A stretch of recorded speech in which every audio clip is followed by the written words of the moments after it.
12টা মাস আমি করে ক্লান্ত হই নাই।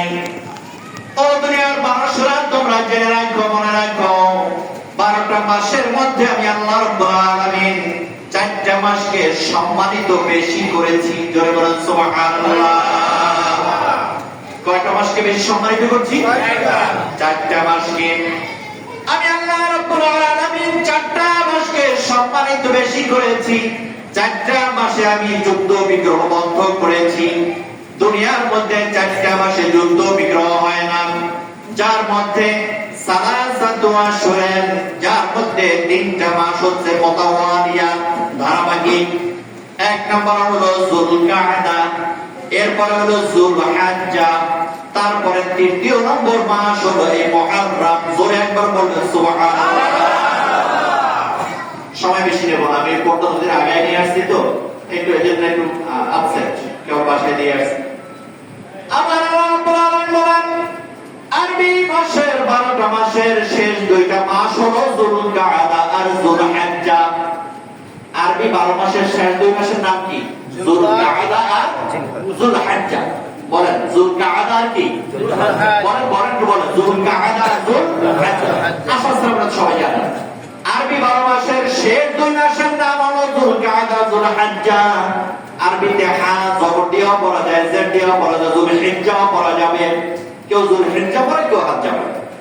আরবি মাসের শেষ 2টা মাস আমি যুলকাদা যুলহিজ্জা। আর আরবি মাসের শুরুর মাসটা হলো মুহররম। আল্লাহ রাব্বুল আলামিন বলেন 4টা মাসে আমি যুদ্ধ বিগ্রহ বন্ধ রেখেছি। 4টা মাসের মধ্যে 3 মাস হলো ধারাবাহিক। 3 মাস কি বলেন? যুলকদ, যুলহজ, এরপর মুহররম। একটা ধারাবাহিক, একেবারে এই 3 মাসের মধ্যে কোনো যুদ্ধ বিগ্রহ করা যাবে না, বন্ধ। এই 3 মাস তোমাদের জন্য আমি আল্লাহ সম্মানিত ঘোষণা করেছি। বাকি রইল কয় মাস? আর একটা মাস পাবো কোথায়? মুফাসসিরিনে কিরাম এই একটা মাস নিয়ে ইখতিলাফ করেছেন। কেউ কেউ বলেন এই একটা মাস হলো রমজান, কেউ কেউ বলেন একটা মাস কি বলেন? রমজান। কেউ কেউ বলেন একটা মাস রমজান। আল্লাহ রাসূল সাল্লাল্লাহু আলাইহি ওয়াসাল্লাম হাদিসের মধ্যে এর ব্যাখ্যা দিয়ে এরকমের ক্লিয়ার করে গেছেন। আমার নবী রাসূল পাক সাল্লাল্লাহু আলাইহি ওয়াসাল্লাম বলেন, তোমরা মনে রাখো আর একটা মাস হইল রজব। একটা মাস কি বলেন? রজব। যে রজবটা মুদার গোত্র, তাদের একটা কথা ছিল। আল্লাহ রাসূলের সময় ইখতিলাফ হইল যে 3 মাস তো পাইলাম, যুলকাদ, যুলহজ আর মুহররম। আরেকটা মাস কি? কেউ কেউ কয় রমজান, আরেক দল কয় না এটা রজব। মুদার গোত্র ছিল একটা। মুদার গোত্র তখন বলল আল্লাহ রাসূলের কথা যুক্তি অনুযায়ী আল্লাহ রাসূল এটাকে স্পষ্ট করে দিয়েছেন রমজান নয়, কারণ রমজান মাসের গুরুত্ব আমার আল্লাহ রাব্বুল আলামিনের কাছে 12 মাসের সর্বশ্রেষ্ঠ। সুবহানাল্লাহ। রমজান মাসের পরে আর বাকি 4টা মাস, যার মধ্যে 3টা হলো ধারাবাহিক আর একটা মাস হলো রজব। যে রজবের আগে 1 মাস আছে, পরে 1 মাস আছে, মাঝখানে রজব। এই 4টা মাস আল্লাহ রাসূল সাল্লাল্লাহু আলাইহি ওয়াসাল্লাম বললেন এই 4টা মাসে যুদ্ধ বিগ্রহ বন্ধ। 4টা মাস অত্যন্ত সম্মানিত আমার আল্লাহর কাছে। রমজান মাসের পরে এই 4টা মাসের চেয়ে বেশি আর কোনো মাসে আল্লাহর কাছে সম্মানিত নাই। জোরে বলেন সুবহানাল্লাহ। পাইলাম আরবিতে 12 মাস। কয় মাস? 12 মাস। 12 মাস। 12 মাসের মধ্যে রমজান মাসের শ্রেষ্ঠত্ব অনেক বেশি। তারপরে যে শ্রেষ্ঠত্ব তার মাস হলো 4টা, যুলকাদ, যুলহজ, মুহররম আর রজব। মনে থাকবে তো 4টা? যুলকাদ, যুলহজ, মুহররম আর কি? রজব। বলেন সবাই, মুহররম আর কি? রজব। এই 4 মাসের সম্মান বেশি। 4 মাসের মধ্যে আমার আল্লাহ রাব্বুল আলামিন আরবি 12 মাসের শুরুর যে মাসটা মুহররম, আমার আল্লাহ বলেন এই মুহররম মাসের গুরুত্ব আমি আল্লাহ রাব্বুল আলামিনের কাছে সবচেয়ে বেশি রমজানের পরে। ধরে বলেন সুবহানাল্লাহ। রমজানের পরে আমার কাছে এই মাসটার গুরুত্ব অনেক বেশি। কারণ কি? আমার আল্লাহ রাব্বুল আলামিন জানিয়ে দিলেন এই মাসের গুরুত্ব হওয়ার কারণ হলো এই মুহররম মাসে আল্লাহ রাব্বুল আলামিন এই আয়াতের মধ্যে, এই মুহররম মাসের মধ্যে আমি আল্লাহ রাব্বুল আলামিন ফি খালকিস সামাওয়াতি ওয়াল আরদ, আসমান এবং জমিন আমি আল্লাহ সৃষ্টি করেছি। জোরে বলেন সুবহানাল্লাহ।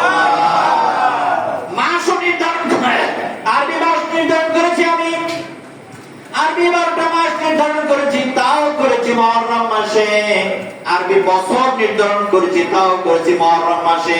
তামাম পৃথিবীটা আমি আল্লাহ রাব্বুল আলামিন সৃষ্টি করেছি তাও করেছি কোন মাসে? জোরে বলেন। মুহররম মাসে গুরুত্ব কম না বেশি? কেমন বেশি? আমার আল্লাহ রাব্বুল আলামিনের কাছে রমজান মাস আমাদের উপরে ফরজ হলো।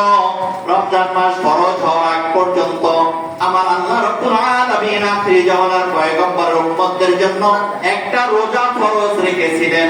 সেই রোজাটা হলো ইয়াউমে আশুরা, 10 তারিখ। ঠিক না বেঠিক? আমার আগে হাবিব ভাই বলছে, আমি শুনছি 10 তারিখে আল্লাহ রাব্বুল আলামিন রোজাটা ফরজ রাখলেন। বলবেন হুজুর সাহাবায়ে কেরাম এটাকে ফরজ রাখলেন, এখন আবার এটা আমরা রাখি না কেন? আল্লাহ রাব্বুল আলামিন যখন এক মাস আমাদের জন্য রোজা ফরজ করে দিলেন, রাসূল পাক সাল্লাল্লাহু আলাইহি ওয়াসাল্লাম ক্লিয়ার করলেন, তোমাদের জন্য এখন ইচ্ছা, আমান শাআ, তোমরা যদি ইচ্ছা করে রাখতে পারো, অমান তারাকা, যদি মনে করো এটাকে নফল হিসেবে তুমি ছেড়েও দিতে পারো। জোরে বলেন সুবহানাল্লাহ। ইচ্ছা করলে আপনি 10 মুহররম রাখতেও পারেন, তবে এটার মর্যাদা আল্লাহ রাব্বুল আলামিনের কাছে রমজানের পরে সবচেয়ে বেশি মর্যাদা হলো এই আশুরা 10 তারিখে। জোরে বলেন না সুবহানাল্লাহ। আল্লাহ রাসূল গেলেন, সাহাবায়ে কেরাম গেলেন মদিনায় হিজরত করে। আব্দুল্লাহ ইবনে আব্বাস সর্বশ্রেষ্ঠ মুফাসসির, আমরা যারা কোন মুফাসসির বলি, আমাদের পেছনে হুজুর তিনি তাফসীরে ফার্স্ট হয়েছেন, বেঙ্গল ফার্স্ট। এরকমের সাহাবায়ে কেরামদের মধ্যে তাফসীরের মধ্যে শ্রেষ্ঠ মুফাসসির ছিলেন আব্দুল্লাহ ইবনে আব্বাস। সবাই একবার নামটা বলেন, আব্দুল্লাহ ইবনে আব্বাস। কি মনে রাখবেন? আব্দুল্লাহ ইবনে আব্বাস শ্রেষ্ঠ মুফাসসির ছিলেন। আব্দুল্লাহ ইবনে আব্বাস বলেন, রাসূল পাক সাল্লাল্লাহু আলাইহি ওয়াসাল্লাম যখন মদিনায় গেলেন, মদিনায় যাওয়ার পর রাসূল সাল্লাল্লাহু আলাইহি ওয়াসাল্লাম দেখলেন সবাই এরকম রোজা রাখছে। রাসূল তাদেরকে জিজ্ঞাসা করলেন, মাহাদার ইয়াউমাল্লাযী তাসুমুনা, মাহাদার ইয়াউম, আজকের দিনটা কি কাহিনী কি? তোমরা কি মাহাদার ইয়াউমাল্লাযী, আজকের দিনটা কেন? আল্লাযী তাসুমুনা, তোমরা কেন রোজা রাখছো আজকে? তারা বলল, ক্বালু, তারা বলল, হাদা ইয়াউমুন আযীম। সর্বজোরে সুবহানাল্লাহ, সুবহানাল্লাহ। হাদা ইয়াউমুন আযীম, আজকের দিনটা হচ্ছে অত্যন্ত বরকতময়। জোরে বলেন না সুবহানাল্লাহ। বলতেছে ইহুদিরা। কারা? ইহুদিরা। সবাই বলেন, কারা বলতেছে? ইহুদিরা বলতেছে আজকের দিনটা অত্যন্ত মোবারকময়। হাদা ইয়াউমুন আযীম আনজাল্লাহু মূসা ওয়া কওমা, আজকের এই দিনে আমাদের নবী মূসাকে আল্লাহ রাব্বুল আলামিন ওই ফিরাউনের হাত থেকে নিষ্কৃতি দিয়েছেন। এই জন্য মূসা আলাইহিস সালাম এই দিনে রোজা রাখতেন শুকরান লিল্লাহ, আল্লাহর শুকরিয়া তান। বলে বলেন সুবহানাল্লাহ। মূসা যখন নিষ্কৃতি পাইলেন, আল্লাহর শুকরিয়া তান, মূসা আলাইহিস সালাম আজকের দিনে রোজা রাখতেন। আমাদের নবী রোজা রেখে গেছেন, আমরা হুজুর রোজা রাখি। জোরে বলেন না সুবহানাল্লাহ। রাসূল বলেন আমরা রোজা রাখি। অনেক লম্বা আছে, আমি যাব না, আমার সময় অল্প।